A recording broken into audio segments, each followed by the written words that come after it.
Welcome to Neural Surfer's library of classic stories.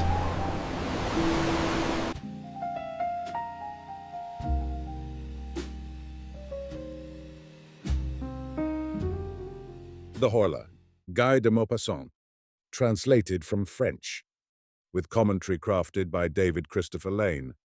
May 8th. What a glorious day! I have spent the whole morning lying on the grass in front of my house, under the enormous plane tree that forms a complete covering, shelter, and shade for it. I love this country, and I love living here because it is here I have my roots, those deep-down, slender roots that hold a man to the place where his forefathers were born and died, hold him to ways of thought and habits of eating, to customs as to particular foods, to local fashions of speech, to the intonations of country voices, to the scent of the soil, the villages, and the very air itself. I love this house of mine where I grew up. From my windows, I see the Seine flowing alongside my garden beyond the high road, almost at my door, the great wide Seine, running from Rouen to Havre, covered with passing boats.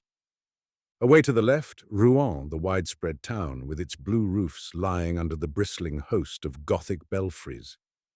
They are beyond number, frail or sturdy, dominated by the leaden steeples of the cathedral and filled with bells that ring out in the limpid air of fine mornings, sending me the sweet and far-off murmur of their iron tongues. A brazen song borne to me on the breeze, now louder, now softer as it swells or dies away. How beautiful this morning has been.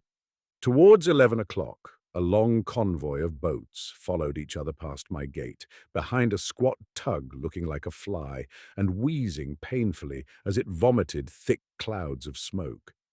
After two English yachts whose crimson awnings rose and fell against the sky, came a splendid three-masted Brazilian, all white, gloriously clean and glittering. The sight of this ship filled me with such joy that I saluted her. I don't know why. May 11th. I have had a slight fever for the last few days. I feel ill, or rather unhappy. Whence come these mysterious influences that change our happiness to dejection and our self-confidence to discouragement? It is as if the air, the unseen air, were full of unknowable powers whose mysterious nearness we endure. I wake full of joy, my throat swelling with a longing to sing. Why? I go down to the waterside, and suddenly, after a short walk, I come back home wretched, as if some misfortune were waiting me there. Why?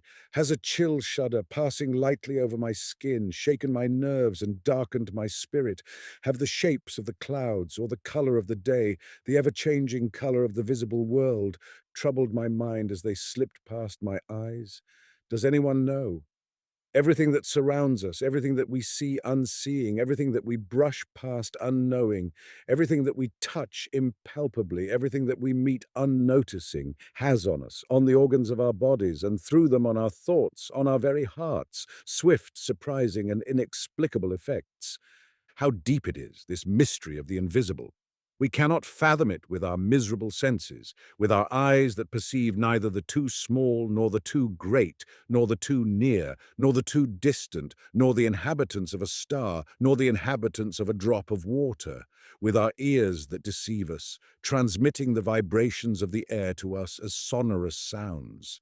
They are fairies who, by a miracle, transmute movement into sound, from which metamorphosis music is born, and make audible in song the mute quivering of nature, with our smell, feebler than a dog's, with our taste that can only just detect the age of a wine.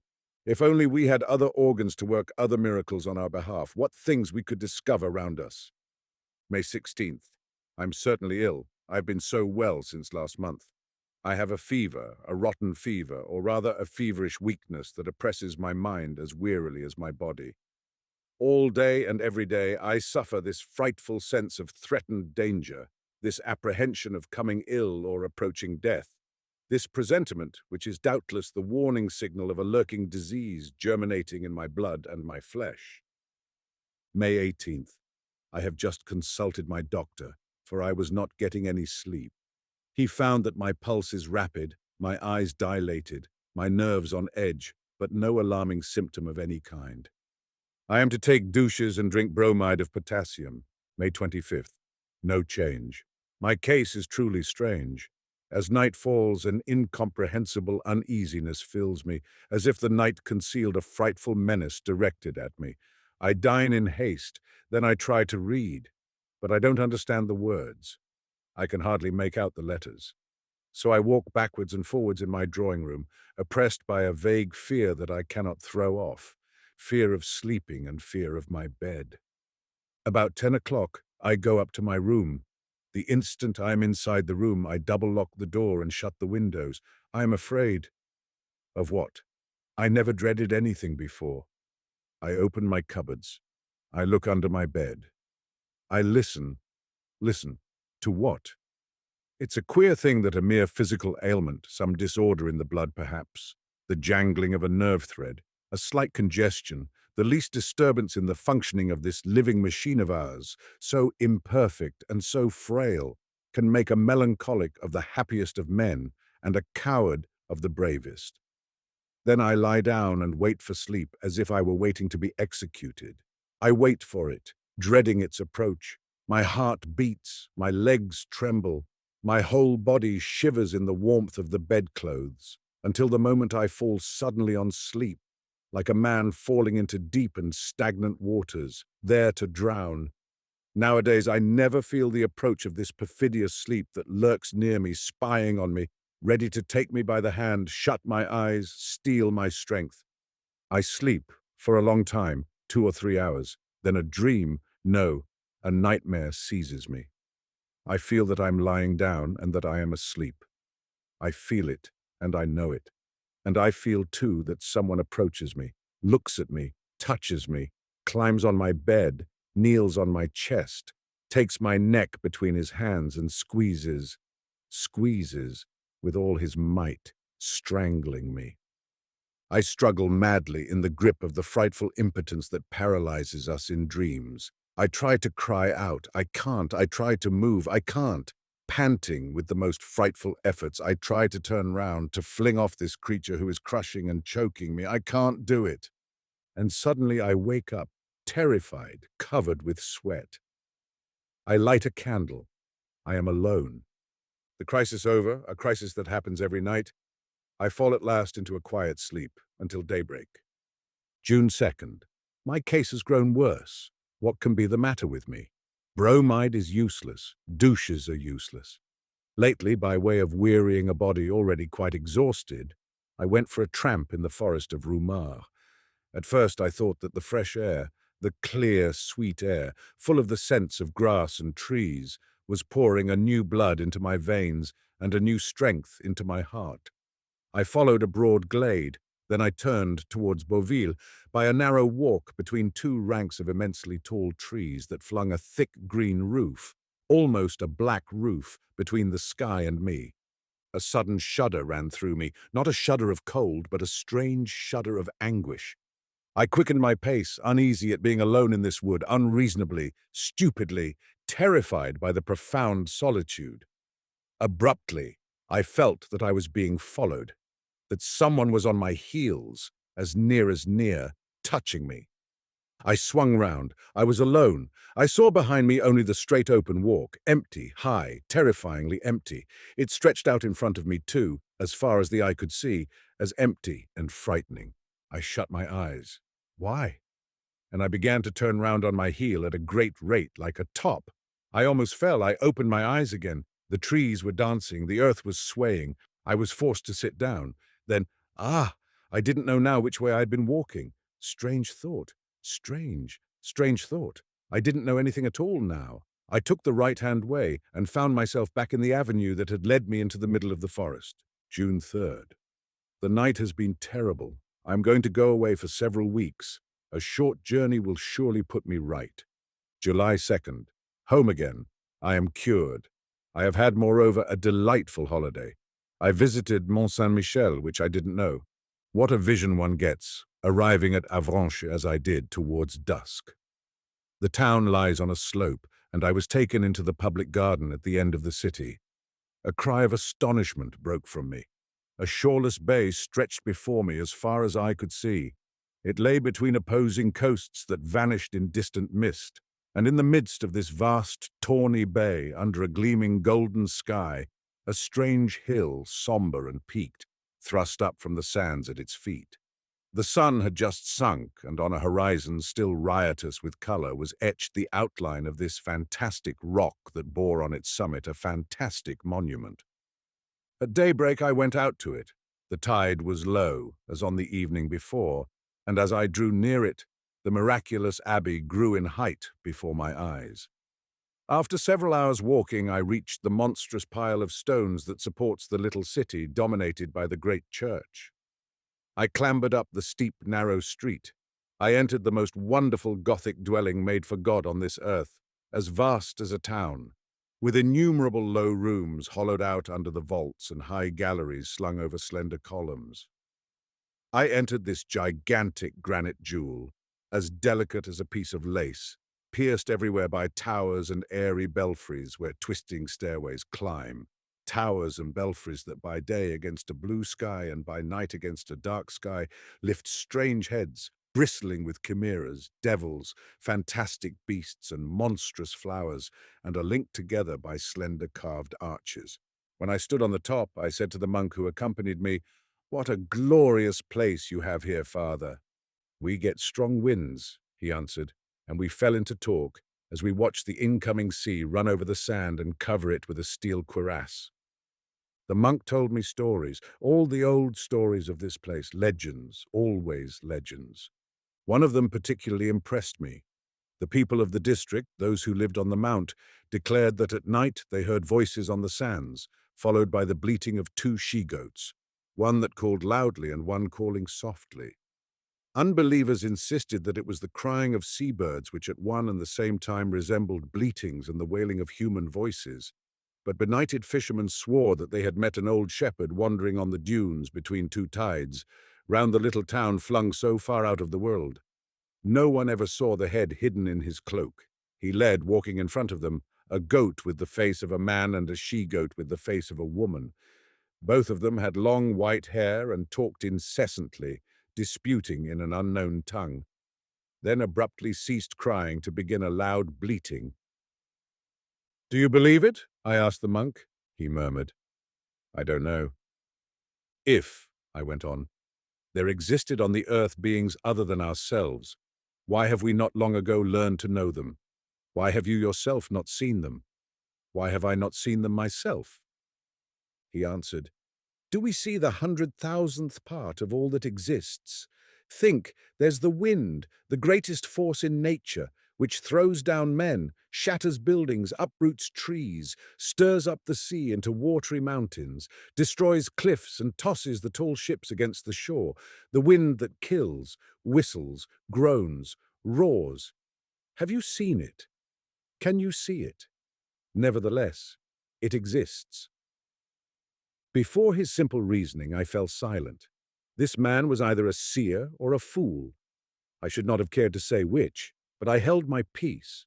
What he had just said, I had often thought. July 3rd. I slept badly. I'm sure there is a feverish influence at work here, for my coachman suffers from the same trouble as myself. When I came home yesterday, I noticed his strange pallor.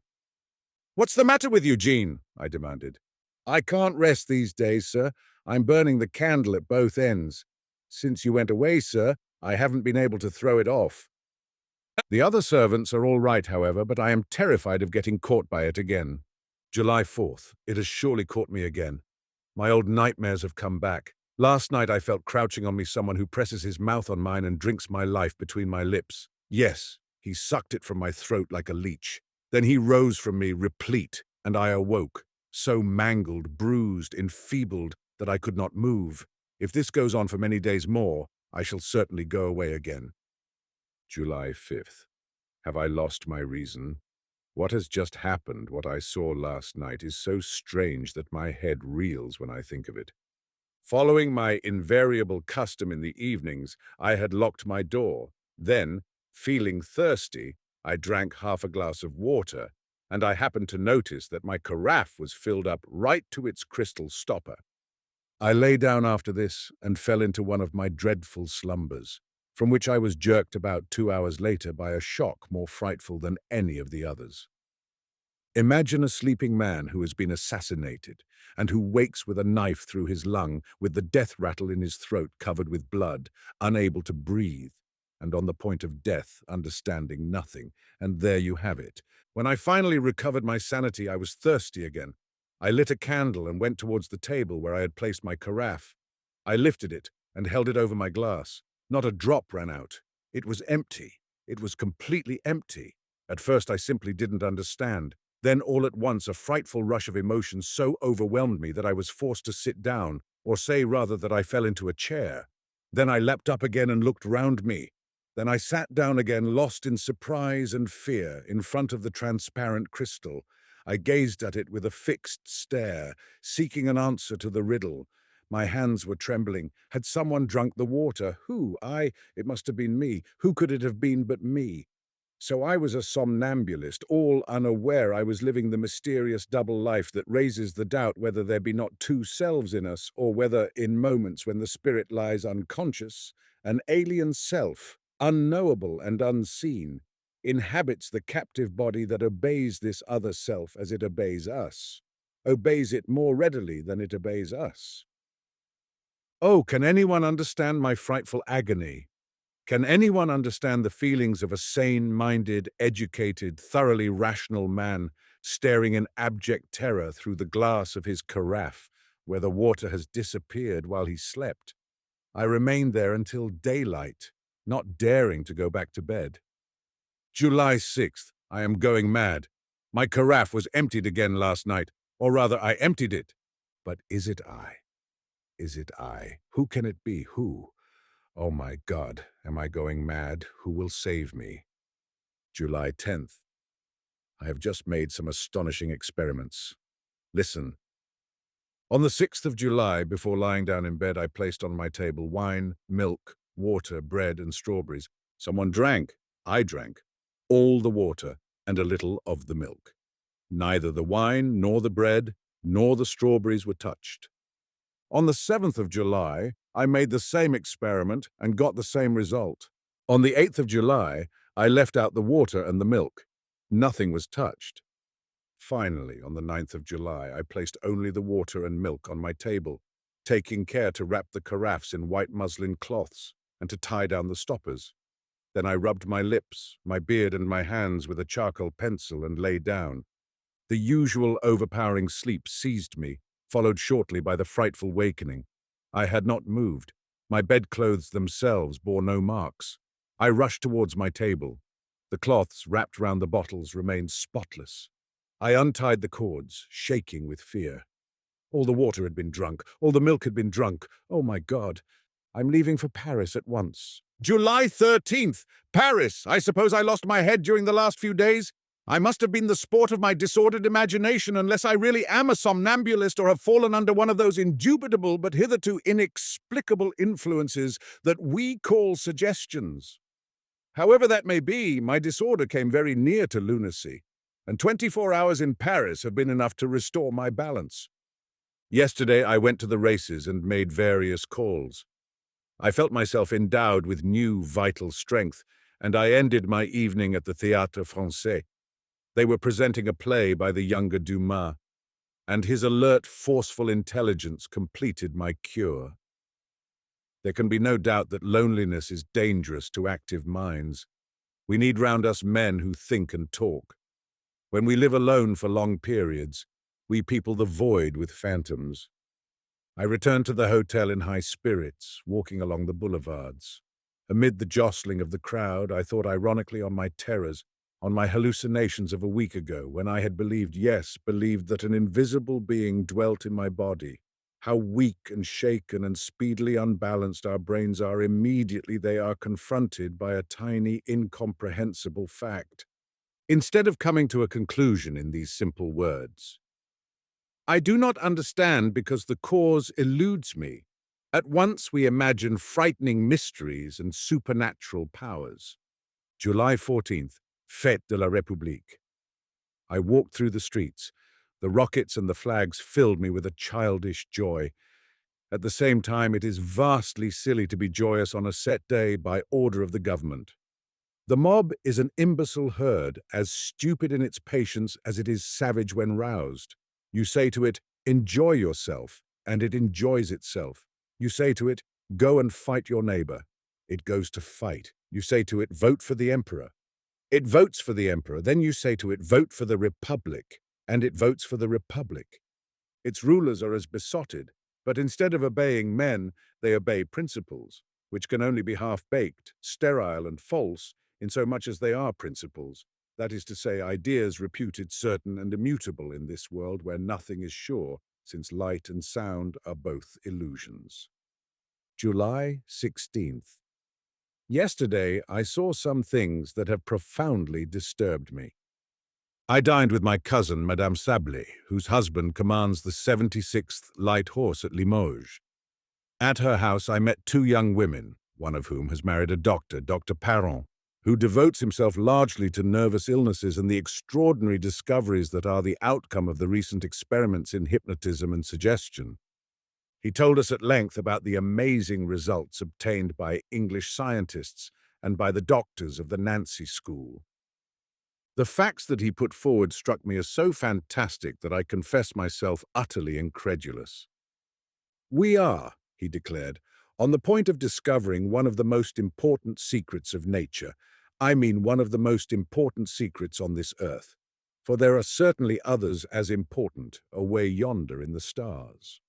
Since man began to think, since he learned to express and record his thoughts, he has felt the almost impalpable touch of a mystery impenetrable by his clumsy and imperfect senses, and he has tried to supplement the impotence of his organic powers by the force of his intelligence. While this intelligence was still in a rudimentary stage, this haunting sense of invisible phenomena clothed itself in terrors such as occur to simple minds. Thus are born popular theories of the supernatural, the legends of wandering spirits, fairies, gnomes, ghosts. I'll add the God myth itself, since our conceptions of the artificer-creator, to whatever religion they belong, are really the most uninspired, the most unintelligent, the most inacceptable products of the fear-clouded brain of human beings. Nothing is truer than that saying of Voltaire's, God has made man in his image, but man has retorted upon him in kind. But for a little over a century we have had glimpse of a new knowledge. Mesmer and others have set our feet on a fresh path, and, more specially during the last 4 or 5 years, we have actually reached surprising results. My cousin, as incredulous as I, smiled. Dr. Parent said to her, "Shall I try to put you to sleep, madame?" "Yes, do." She seated herself in an armchair, and he looked fixedly into her eyes, as if he were trying to fascinate her. As for me, I felt suddenly uneasy. My heart thumped, my throat contracted. I saw Madame Sable's eyes grow heavy, her mouth twitch, her bosom rise and fall with her quick breathing. Within 10 minutes she was asleep. "Go behind her," said the doctor. I seated myself behind her. He put a visiting card in her hands and said to her, "Here is a looking glass. What can you see in it?" "I see my cousin," she answered. "What is he doing?" "He is twisting his moustache. And now? He is drawing a photograph from his pocket." "Whose photograph is it?" "His." She was right. And this photograph had been sent me at my hotel only that very evening. "What is he doing in the photograph?" "He is standing with his hat in his hand." Evidently she saw in this card this piece of white pasteboard, as she would have seen in a glass. The young women, terrified, cried, "That's enough, that's quite enough." But the doctor said authoritatively, "You will get up tomorrow at 8 o'clock, then you will call on your cousin at his hotel and you will beg him to lend you 5,000 francs that your husband has asked you to get and will exact on his next leave." Then he woke her up. On my way back to the hotel, I thought about this curious séance, and I was assailed by doubts, not of the absolutely unimpeachable good faith of my cousin, whom since our childhood I had looked upon as my sister, but of the possibility of trickery on the doctor's part. Had he concealed a looking-glass in his hand and held it before the slumbering young woman when he was holding before her his visiting card? Professional conjurers do things as strange. I had reached the hotel by now, and I went to bed. Then in the morning, towards 8:30, I was roused by my man, who said to me, "Madame Sablé wishes to speak to you at once, sir." I got hurriedly into my clothes and had her shown in. She seated herself very agitated, her eyes downcast, and without lifting her veil said, "I have a great favor to ask you, my dear cousin." "What is it, my dear?" "I hate to ask it of you, and yet I must. I need desperately 5,000 francs. You? You need it? Yes, I, or rather my husband, who has laid it on me to get it. I was so astounded that I stammered as I answered her. I wondered whether she and Dr. Parent were not actually making fun of me, whether it weren't a little comedy they had prepared beforehand, and were acting very well. But as I watched her closely, my doubts vanished entirely. The whole affair was so distasteful to her that she was shaking with anguish, and I saw that her throat was quivering with sobs. I knew that she was very rich, and I added, "What? Do you mean to say that your husband can't call on 5,000 francs? Come, think. Are you sure he told you to ask me for it?" She hesitated for a few moments, as if she were making a tremendous effort to search her memory. Then she answered, "Yes, yes, I'm quite sure." "Has he written to you?" She hesitated again, reflecting. I guessed at the tortured striving of her mind. She didn't know. She knew nothing except that she had to borrow 5,000 francs from me for her husband. Then she plucked up courage to lie. "Yes, he has written to me. But when? You didn't speak to me about it yesterday. I got his letter this morning." "Can you let me see it?" "No, no, no. It is very intimate. Too personal. I've burned it." "Your husband must be in debt, then." Again she hesitated, then answered, "I don't know." I told her abruptly, "The fact is, I can't lay my hands on 5,000 francs at the moment, my dear." A kind of agonized wail broke from her. "Oh, I implore you, get it for me." She grew dreadfully excited, clasping her hands as if she were praying to me. The tone of her voice changed as I listened. She wept, stammering, torn with grief, goaded by the irresistible command that had been laid on her. "Oh, I implore you to get it. If you knew how unhappy I am, I must have it today." I took pity on her. "You shall have it at once, I promise you." Thank you," she cried. "How kind you are." "Do you remember," I went on, "what happened at your house yesterday evening?" "Yes." "Do you remember that Dr. Parent put you to sleep?" "Yes." "Very well. He ordered you to come this morning and borrow 5,000 francs from me, and you are now obeying the suggestion." She considered this for a moment and answered, "Because my husband wants it." I spent an hour trying to convince her, but I didn't succeed in doing so. When she left, I ran to the doctor's house. He was just going out, and he listened to me with a smile. Then he said, "Now do you believe?" "I must. Let's go and call on your cousin." She was already asleep on a daybed, overwhelmed with weariness. The doctor felt her pulse and looked at her for some time, one hand lifted towards her eyes that slowly closed under the irresistible compulsion of his magnetic force, when she was asleep. "Your husband has no further need for 5,000 francs. You will forget that you begged your cousin to lend it to you, and if he speaks to you about it, you will not understand." Then he woke her up. I drew a note-case from my pocket. "Here is what you asked me for this morning, my dear." She was so dumbfounded that I dared not press the matter. I did, however, try to rouse her memory, but she denied it fiercely, thought I was making fun of her, and at last was ready to be angry with me. Back at the hotel, the experience has disturbed me so profoundly that I could not bring myself to take lunch. July 19th. I have told several people about this adventure and been laughed at for my pains. I don't know what to think now. The wise man says, perhaps. July 21st. I dined at Bougival, then I spent the evening at the rowing club dance. There's no doubt that everything is a question of places and persons. To believe in the supernatural in the island of Grenouillère would be the height of folly. But at the top of Mont Saint-Michel, in the Indies, we are terrified under the influence of our surroundings. I am going home next week. July 30th. I have been home since yesterday. All is well. August 2nd. Nothing fresh. The weather has been glorious. I spend my days watching the Seine run past. August 4th. The servants are quarreling among themselves. They declare that someone breaks the glasses in the cupboard at night. My man blames the cook, who blames the housemaid, who blames the other two. Who is the culprit? It would take a mighty clever man to find out. August 6th. This time I am not mad. I've seen something. I've seen something. I've seen something. I have no more doubts. I've seen it. I'm still cold to my fingertips. My nerves are still racked with terror. I've seen it. At 2 o'clock in broad daylight, I was walking in my rose garden, between the autumn roses that are just coming out. As I paused to look at a géant de bataille, which bore 3 superb flowers, I distinctly saw right under my eye the stem of one of these roses bend as if an invisible hand had twisted it, then break as if the hand had plucked it.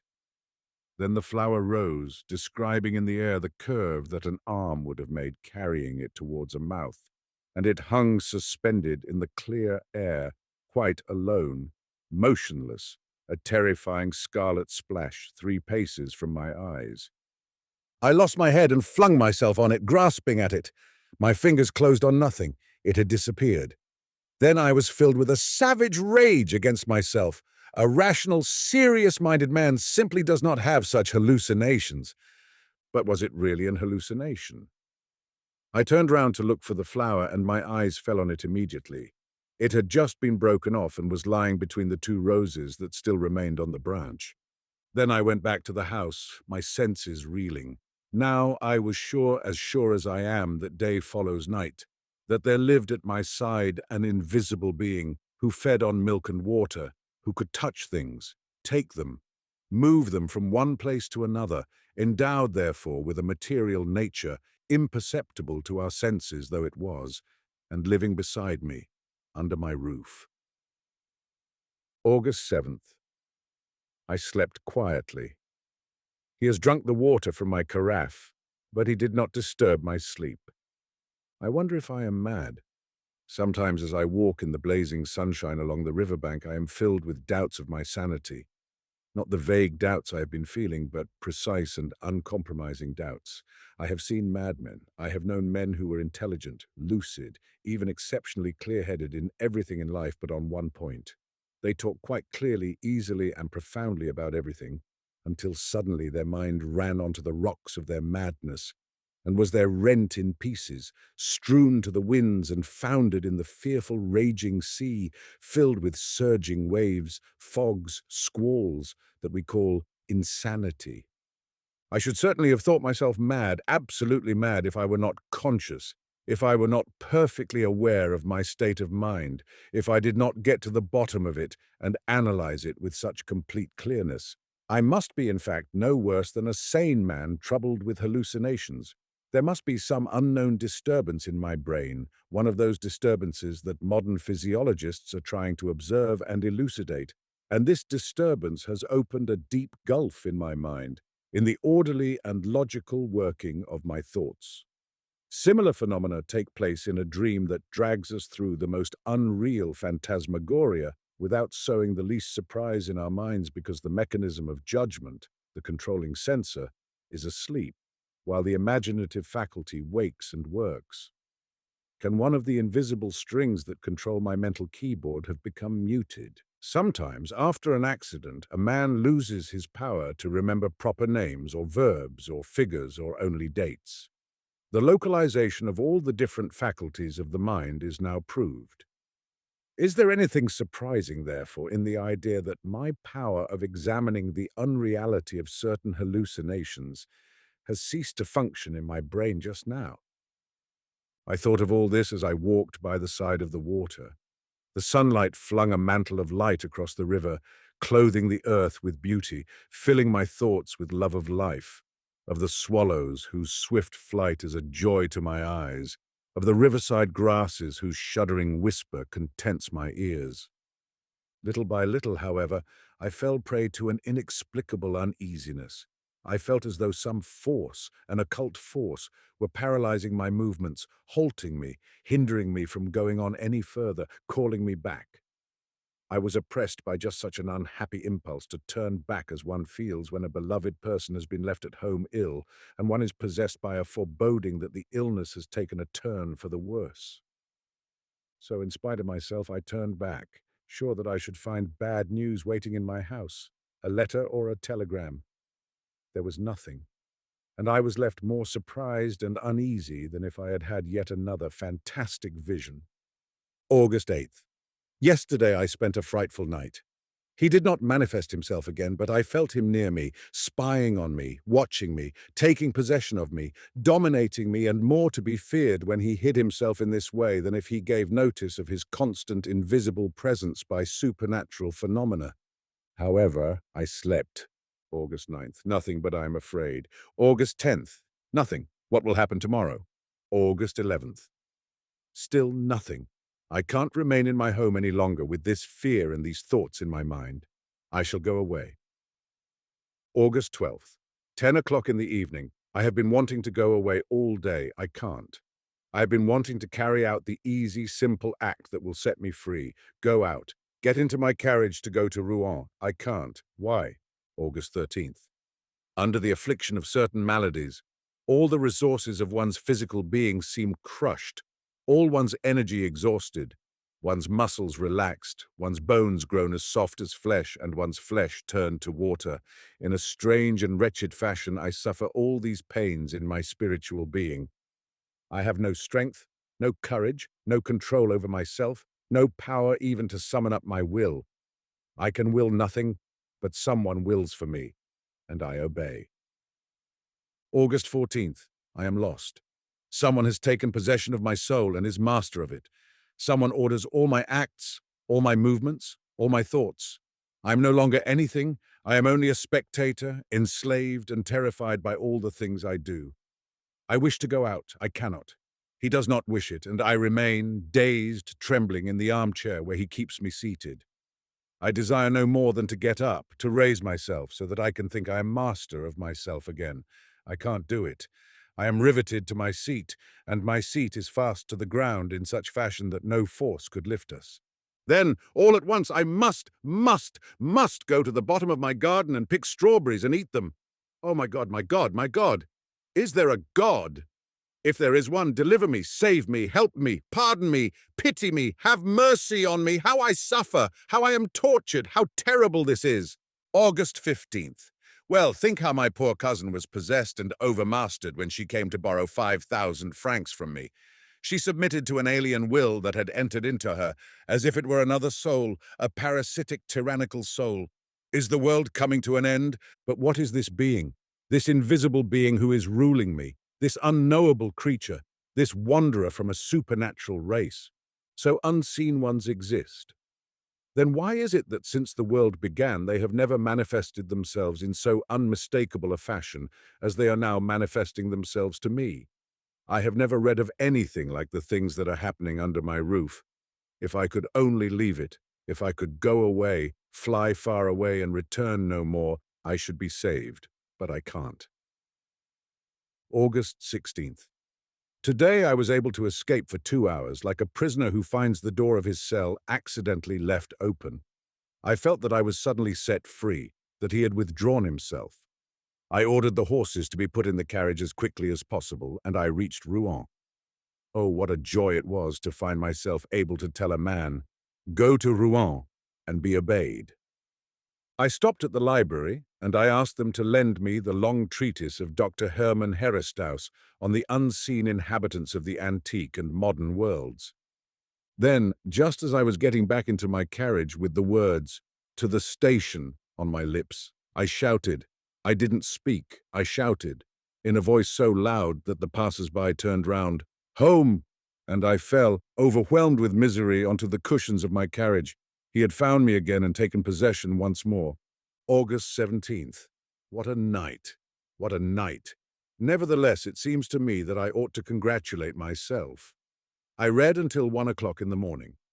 Hermann Herestauss, a doctor of philosophy and theogony, has written an account of all the invisible beings who wander among men or have been imagined by men's minds. He describes their origins, their domains, their power, but none of them is the least like the being who haunts me. It is as if man, the thinker, has had a foreboding vision of some new being mightier than himself, who shall succeed him in this world. And in his terror, feeling him draw near and unable to guess at the nature of this master, he has created all the fantastic crowd of occult beings, dim phantoms born of fear. Well, I read until 1 o'clock, and then I seated myself near my open window to cool my head and my thoughts in the gentle air of night. It was fine and warm. In other days, how I should have loved such a night. No moon.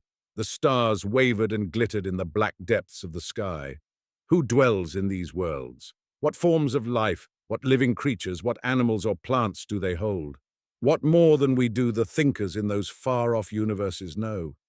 What more can they do than we? What do they see that we do not know of? Perhaps one of them, some day or other, will cross the gulf of space and appear on our earth as a conqueror, just as in olden days the Normans crossed the sea to subdue wealthy nations. We others are so infirm, so defenseless, so ignorant, so small, on this grain of dust that revolves and crumbles in a drop of water. So dreaming, I fell asleep in the fresh evening air. I slept for about 40 minutes and opened my eyes again without moving, roused by I know not what vague and strange emotions. At first I saw nothing. Then all at once I thought that the page of a book lying open on my table had turned over of itself. Not a breath of air came in at the window. I was surprised, and I sat waiting.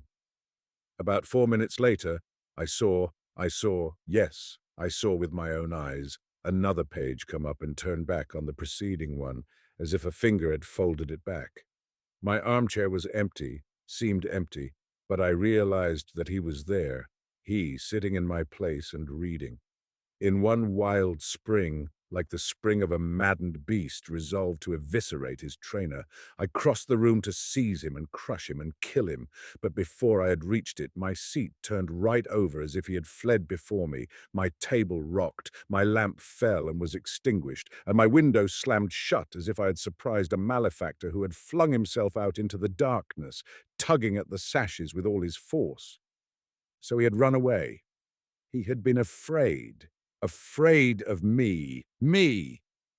Then, tomorrow, or the day after, or someday, I should be able to get him between my fingers and crush him against the ground. Don't dogs sometimes bite and fly at their masters' throats? August 18th. I've been thinking things over all day. Oh yes, I'll obey him, satisfy his impulses, do his will, make myself humble, submissive, servile. He is the stronger. But an hour will come. August 19th. I know now. I know. I know everything. I have just read the following in the Revue du Monde Scientifique. A strange piece of news reaches us from Rio de Janeiro. Madness, an epidemic of madness, comparable to the contagious outbursts of dementia that attacked the peoples of Europe in the Middle Ages, is raging at this day in the district of São Paulo. The distracted inhabitants are quitting their houses, deserting their villages, abandoning their fields, declaring themselves to be pursued, possessed, and ordered about like a human herd by certain invisible but tangible beings, vampires of some kind, who feed on their vitality while they sleep, in addition to drinking milk and water without, apparently, touching any other form of food. Professor Don Pedro Henriquez, accompanied by several learned doctors, has set out for the district of São Paulo to study on the spot the origins and the forms taken by this surprising madness, and to suggest to the emperor such measures as appear to him most likely to restore the delirious inhabitants to sanity. I remember the lovely three-masted Brazilian that sailed past my windows on the 8th of last May, on her way up the Seine. I thought her such a bonny, white, gay boat. The being was on board her, come from over the sea, where his race is born. He saw me, he saw my house, white like the ship, and he jumped from the vessel to the bank. Oh, my God! Now I know, I understand. The reign of man is at an end. He is here, whom the dawning fears of primitive peoples taught them to dread. He who was exorcised by troubled priests, evoked in the darkness of night by wizards who yet never saw him materialize, to whom the foreboding vision of the masters who have passed through this world lent all the monstrous or gracious forms of gnomes, spirits, jinns, fairies, and hobgoblins. Primitive terror visualized him in the crudest forms. Later, wiser men have seen him more clearly. Mesmer foresaw him, and it is 10 years since doctors made the most exact inquiries into the nature of his power, even before he exercised it himself. They have been making a plaything of this weapon of the new god, this imposition of a mysterious will on the enslaved soul of man. They called it magnetism, hypnotism, suggestion, anything you like. I have seen them amusing themselves with this horrible power like foolish children. Woe to us! Cursed is man! He is here! What is his name? It seems as if he were shouting his name in my ear and I cannot hear it. Yes, he is shouting it. I am listening. I can't hear. Again, tell me again. The Horla. I heard the Horla. It is he. The Horla. He is here. Oh, the vulture has been used to eat the dove, the wolf to eat the sheep, the lion to devour the sharp-horned buffalo, man to kill the lion with arrow, spear, and gun. But the Horla is going to make of man what we have made of the horse and the cow, his thing, his servant, and his food, by the mere force of his will. Woe to us! But sometimes the beast rebels and kills his tamer. I too want. I could, but I must know him, touch him, see him. Scientists say that the eye of the beast is not like ours and does not see as ours does. And my eye fails to show me this newcomer who is oppressing me. Why? Oh, the words of the monk of Mont Saint-Michel come to my mind. Do we see the 100,000th part of all that exists? Think, there's the wind, the greatest force in nature, which throws down men, shatters buildings, uproots trees, stirs up the sea into watery mountains, destroys cliffs and tosses the tall ships against the shore. The wind that kills, whistles, groans, roars. Have you seen it? Can you see it? Nevertheless, it exists. And I considered further.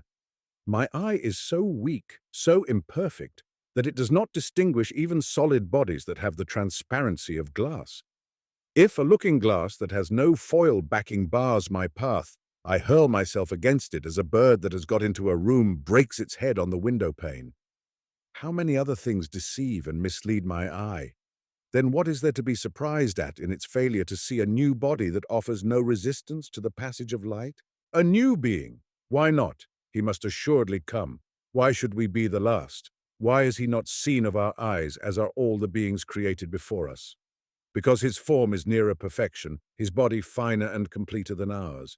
Ours, which is so weak, so clumsily conceived, encumbered by organs always tired, always breaking down like a too complex mechanism, which lives like a vegetable or a beast, drawing its substance with difficulty from the air, the herbs of the field and meat, a living machine subject to sickness, deformity, and corruption, drawing its breath in pain, ill-regulated, simple and fantastic, ingeniously ill-made, clumsily and delicately erected, the mere rough sketch of a being who could become intelligent and noble. There have been so few kinds created in the world, from the bivalve to man. Why not one more when we reach the end of the period of time that separates each successive appearance of a species from that which appeared before it? Why not one more? Why not also new kinds of trees bearing monstrous flowers, blazing with color and filling all the countryside with their perfume? Why not other elements than fire, air, earth, and water? There are only four sources of our being. What a pity! Why not 40, 400, 4,000? How poor, niggardly, and brutish is life, grudgingly given, meanly conceived, stupidly executed. Consider the grace of the elephant, the hippopotamus, the elegance of the camel. You bid me consider the butterfly, a winged flower. I can imagine one vast as 100 worlds, with wings for whose shape, beauty, color, and sweep I cannot find any words. But I see it. It goes from star to star, refreshing and perfuming them with the soft, gracious wind of its passing. and the people of the upper air watch it pass, in an ecstasy of joy. What is the matter with me? It is he, the Horla, who is haunting me, filling my head with these absurdities. He is in me. He has become my soul. I will kill him. August 19th. I will kill him. I have seen him. I was sitting at my table yesterday evening, making a great show of being very absorbed in writing. I knew quite well that he would come and prowl round me, very close to me, so close that I might be able to touch him, seize him, perhaps. And then I should be filled with the strength of desperation. I should have hands, knees, chest, face, teeth to strangle him, crush him, tear him, rend him. With every sense quiveringly alert, I watched for him. I had lit both my lamps and the 8 candles on my chimney-piece, as if I thought I should be more likely to discover him by this bright light. In front of me was my bed, an old oak 4-poster.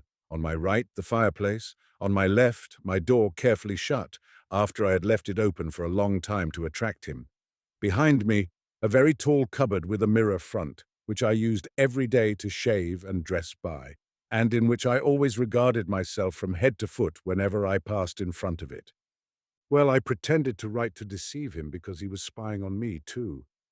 And all at once I felt I was certain that he was reading over my shoulder, that he was there, his breath on my ear. I stood up, my hand outstretched, and turned round so quickly that I almost fell. What do you think? The room was as light as day, and I could not see myself in my looking-glass.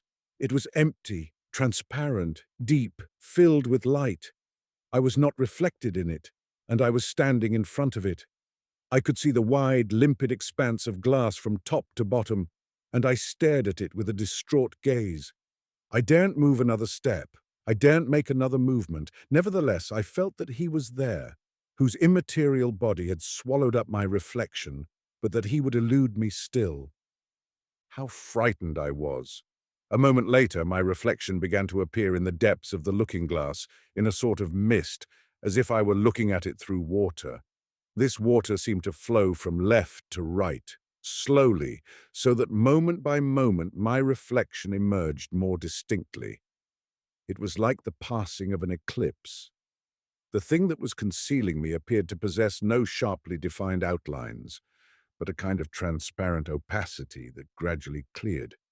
At last I could see myself from head to foot, just as I saw myself every day when I looked in the glass. I had seen him.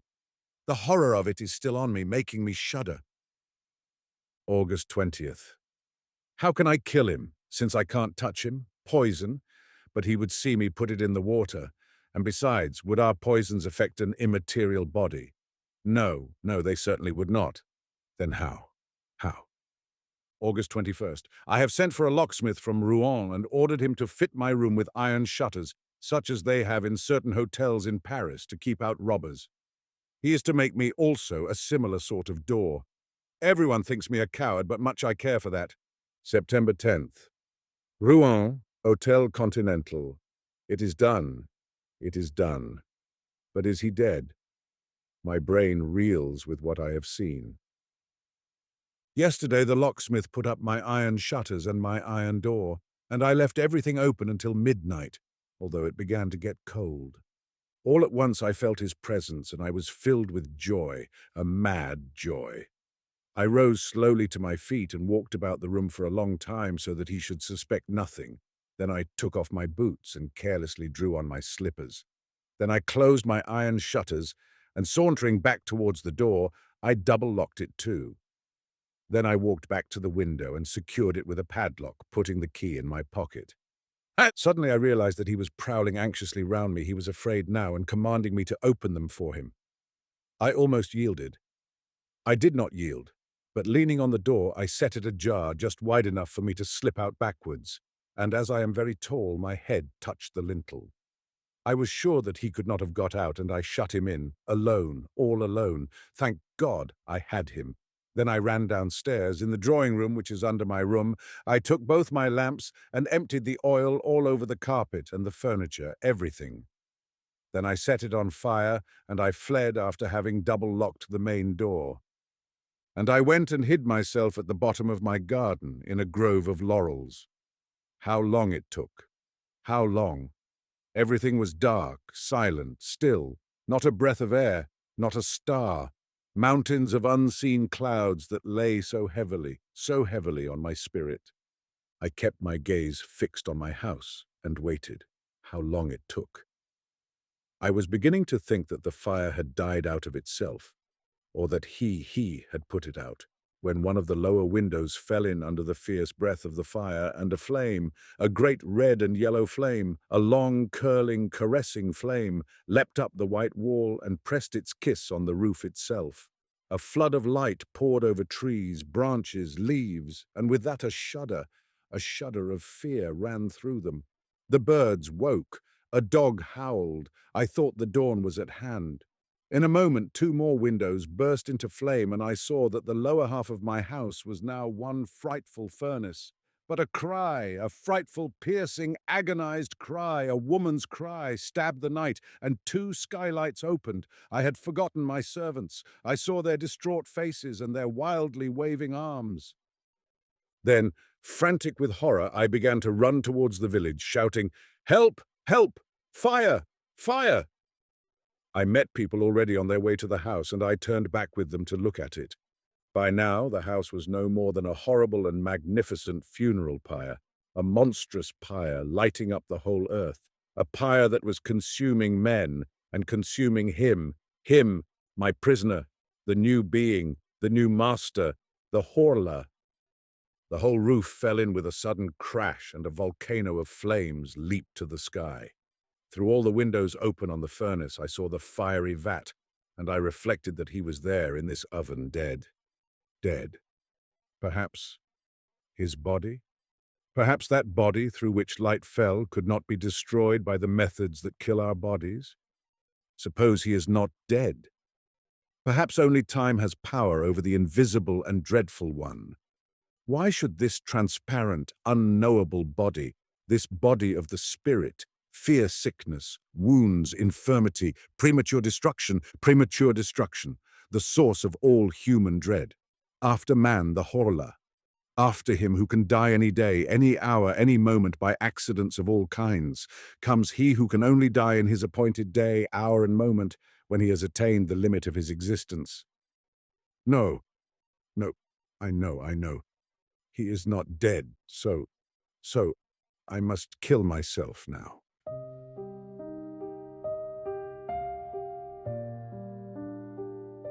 In conclusion, in the Horla, Guy de Maupassant anticipates existential dread long before the term itself had philosophical currency. Read through an existential lens, the tale is not merely about an invisible being, but about the terrifying instability of the self.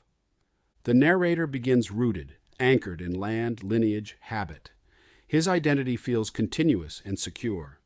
Yet as the story progresses, that solidity dissolves.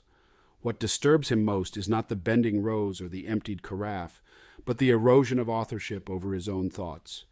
He can no longer say with certainty, "I act." Instead he asks, "Who acts through me?" This is the existential crisis in its purest form, the collapse of the assumption that consciousness is sovereign. The Horla functions less as a monster than as a metaphor for alienation. The narrator becomes estranged from his body, his reflection, even his will. His self-awareness, once a mark of rational superiority, turns against him. He analyzes his condition with lucidity, yet that lucidity cannot save him. In existential terms, he confronts the absurd, a universe that offers no guarantee of meaning, no stable foundation for identity, and no visible enemy to resist. What terrifies him most is the possibility that humanity is not final, not central, not master of its destiny. The story exposes the fragility of autonomy and the illusion of control. Maupassant suggests that beneath civilization's confidence lies a void, one in which the self can fracture, dissolve, or be overtaken. The horror ultimately is not the Horla. It is the realization that the self was never secure to begin with.